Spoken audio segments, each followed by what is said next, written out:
Daily badger जो daily badger तबका है, जो ये रीढ़ की हड्डी कहते हैं, उनके घर में खाने के लिए आटा नहीं।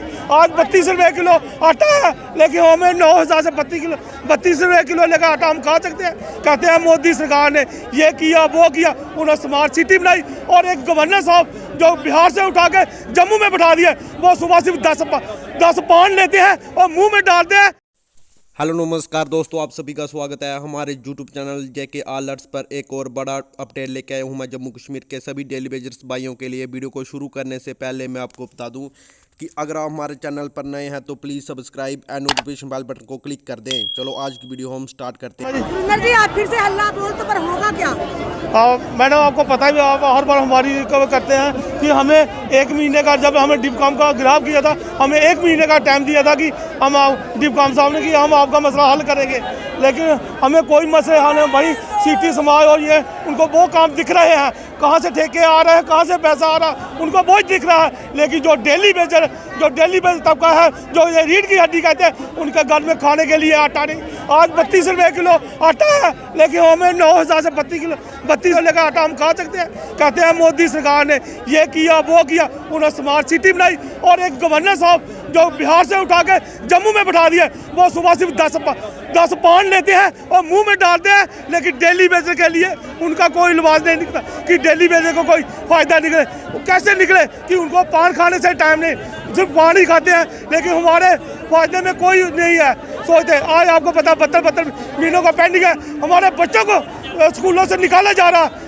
आज हम घर से कपड़े बांध के आएंगे, जहाँ तो हमारी गर्दनें जहाँ रहेंगी, जहाँ तो डेली बेजर का फैसला रहेगा। जय हिंद, जय भारत। चलिए, हमेशा डेली वेजर्स की बेबाकी से आवाज रखने वाले सर यहाँ पे हमारे साथ मौजूद है। डिपकॉम के पास गए, उन्होंने भी आपको आश्वासन दिया, नेताओं के पास गए, उन्होंने भी आश्वासन दिया, मजबूरी में आप सड़कों पर उतरते हैं, तो क्या लगता है आज का उतरना कामयाब रहेगा? रश्मि जी, आपका बहुत धन्यवाद। जितनी जम्मू सूबा के अंदर एजिटेशन हुई है और किसी भी विभाग के अधिकारियों ने इस एजिटेशन को लड़ा हो, उसमें जम्मू की मीडिया और सोशल मीडिया का सबसे बड़ा सहयोग रहा है। मैं कहना चाहूँगा कि आज के वातावरण की बात करें तो आज का जो वातावरण है वो एलजी महोदय और भारतीय जनता पार्टी के जो बीच में बंदर खेल हो रहा है। ये बंदर खेल भारतीय जनता पार्टी, डिपकॉम और एलजी प्रशासन के बीच में हो रहा है, जिसमें डेली बेजरों को समेटा जा रहा है। डेली बेजर कभी नहीं चाहता है कि प्रशासन को, जम्मू कश्मीर के नौजवानों को कोई तकलीफ हो, आने जाने वाला आवाजाही में रोक लगे। ये सिर्फ जम्मू कश्मीर की भारतीय जनता पार्टी, रैना जी की टीम और एलजी मनोज सिन्हा की टीम और डिपकॉम जम्मू, ये इनकी एक साजिश है, एक प्लानिंग है कि जम्मू को किस तरीके से हमने प्रदूषित करके रखना है। कि डेली बेजरों को इन लोगों ने क्या क्या नहीं कहा, लेकिन काम कुछ नहीं किया। आपने देखा होगा कि भारतीय जनता पार्टी के द्वारा बनाई गई टीम की कमेटी का जो गठन किया था, और दिल्ली के अंदर में अमित शाह साहब से जो लोग कहते हैं कि हम लोगों ने डेली बेजरों को पक्का कर रहे हैं। मैंने पहले ही दिन ही कहा था कि भारतीय जनता पार्टी सरकार में नहीं है, और भारतीय जनता पार्टी लोगों के साथ, एक निहत्थे लोगों के साथ, और उन लोगों के साथ जिन लोगों ने 28 वर्ष 29 वर्ष इस विभाग को दिए और बड़ी शान शौकत के साथ भारतीय जनता पार्टी को 2014 में और 2015 में जम्मू सूबा के अंदर लाया था। तो अगर 370 टूट सकता है तो डेली बेजर पक्का क्यों नहीं हो सकता है? अगर राम मंदिर बन सकता है, डेली बेजर पक्का क्यों नहीं हो सकता है? अगर 3 तलाक लग सकता है, हट सकता है, तो डेली बेजर पक्का क्यों नहीं हो सकता है? ये जम्मू कश्मीर का प्रशासन, इसीलिए मैं कहता हूं कि आतंकवादियों से खराब छवि का प्रशासन जम्मू सूबा के अंदर बिठाया गया है। ये लोग कदापि नहीं चाहते हैं कि जहाँ की आवाम, जहाँ का डेली बेजर से रेगुलर हो, जहाँ के बच्चे, जहाँ के डेली बेजरों के बच्चे स्कूलों में ऐसी शिक्षा पढ़े। लेकिन मैं फिर भी कहूँगा, जिस तरीके से मीडिया ने इस कार्यक्रम को लेकर गए हैं और डेली बेजरों का हौसला जो मैं देख रहा हूँ, इस समय व्यतीत होता है कि वो दिन दूर नहीं होंगे जब डेली बेजर्स के करीब नहीं होंगे। डिपकॉम के हाथ में कुछ नहीं, यहाँ के नेताओं के हाथ में कुछ नहीं, फिर आपको आश्वासन क्यों दिलवाते हैं? डेली बेजरों के आश्वासन को झूठा साबित करने के लिए डिपकॉम जम्मू को अपनी कुर्सी को छोड़ना होगा।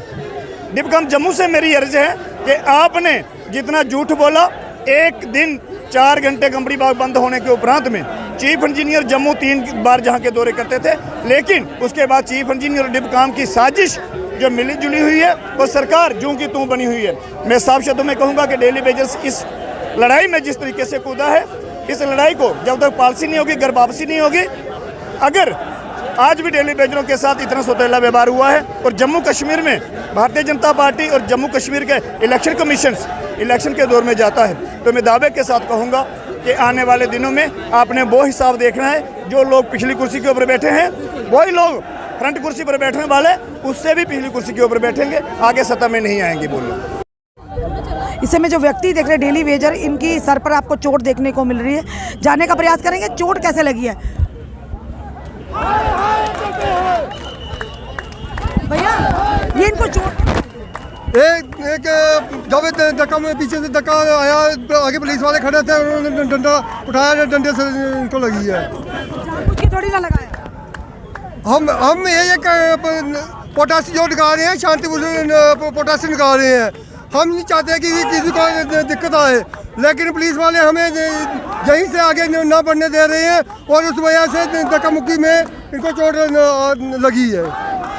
कि आपको दृश्य समय दैनिक शिफ्ट टाइम के माध्यम से हम बता रहे हैं, महिलाएं भी हैं और पूरी तरह से इस एरिया को छावनी में तब्दील कर दिया गया है। पवन जी से बात करते हैं। पवन जी, अब आप लोग सिरकते सिरकते यहाँ पर आ गए हैं, क्या कहेंगे, क्या सुनवाई होगी?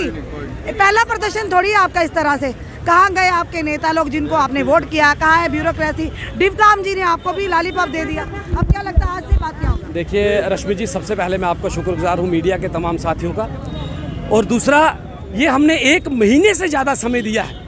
22 तारीख तक हमें डिवकाम साहब ने कहा था कि 22 तारीख तक आपकी 10 या 15 दिन के अंदर पूरी जो है बात आला अधिकारियों तक पहुंचा दी जाएगी, एलजी साहब को भी जहन तक पहुंचा दी जाएगी और कोई ना कोई हल निकला जाएगा। लेकिन 26 तारीख हमने कहा था कि 26 तारीख जो है देश का गणतंत्र दिवस के रूप में मनाता है, तो उसमें कहीं हम खलल नहीं डालेंगे। और हम सभी ने, मेरे तमाम डेली वेजरों ने ये तिरंगा जो है अपने सब डिवीज़न लेवल पे, डिवीज़न लेवल पे और अदरवाइज़ घरों में, कई अपने साथियों के घरों में मैंने खुद तिरंगे पहुंचाए हैं। मतलब कहिए संविधानिक में रहने वाले लोग हैं, कॉन्स्टिट्यूशन का मान सम्मान करने वाले लोग हैं, लेकिन जब खाना मांगने की बात आती है तो बड़े अफसोस के साथ कहना पड़ता है कि जम्मू कश्मीर में सुनहरे सपने, हरियाली, खुशहाली, मैं कहूँगा कि सबसे बड़ी बदहाली जो है वो जम्मू कश्मीर की है। क्योंकि ये 61,000 परिवार हैं और वो परिवार जिन्होंने पानी चलाया है, बिजली चलाई है, साफ सफाई की व्यवस्था की है। और आपने देखा कोविड-19 का जो प्रोटोकॉल भी था, या तो उसमें बेल्ट फोर्स के जवान थे या फिर मेरे डेली वेजर भाई, कैजुअल लेबर्स भाई।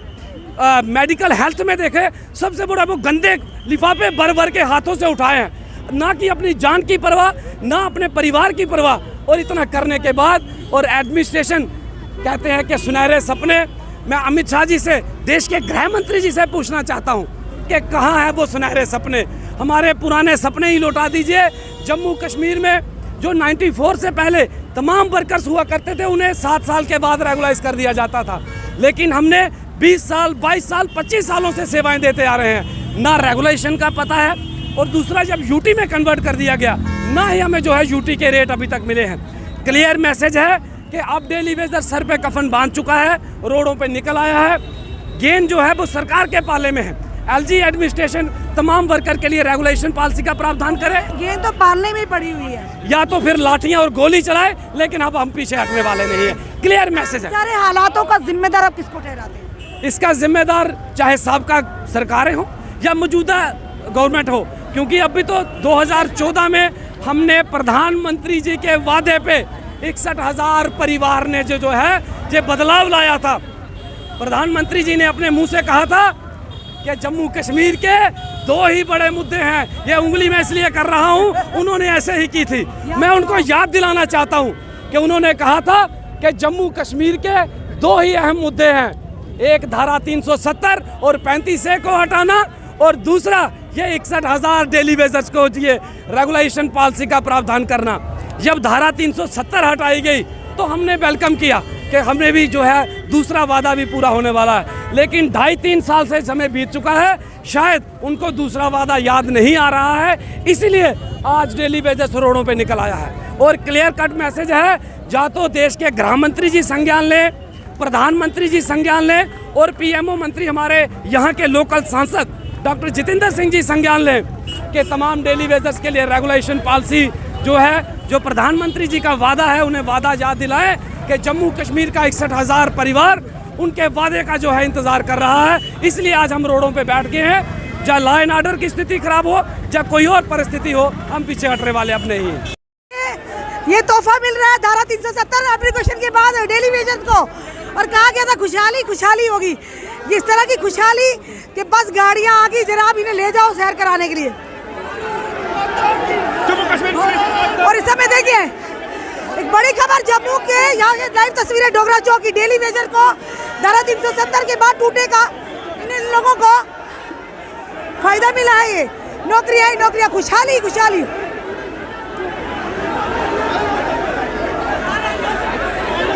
और ये ताज सर को भी ले जाते हुए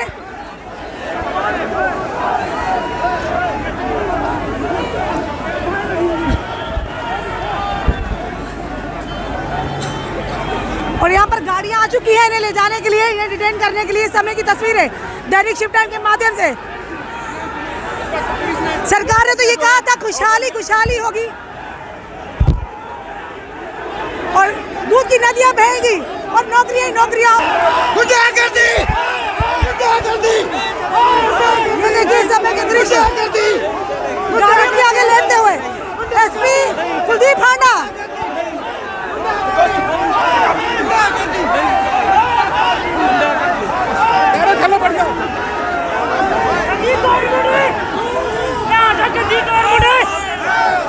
गंदी गवर्नमेंट बीजेपी, गंदे लीडर, गंदे मिनिस्टर है। तस्वीरें गाड़ियों के आगे लेटते हुए डेली वेजर, यहाँ की तस्वीरें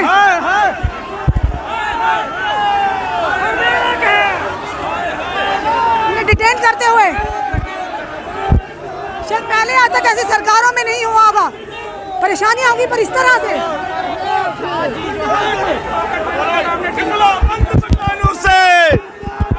ये सरकार हमारे साथ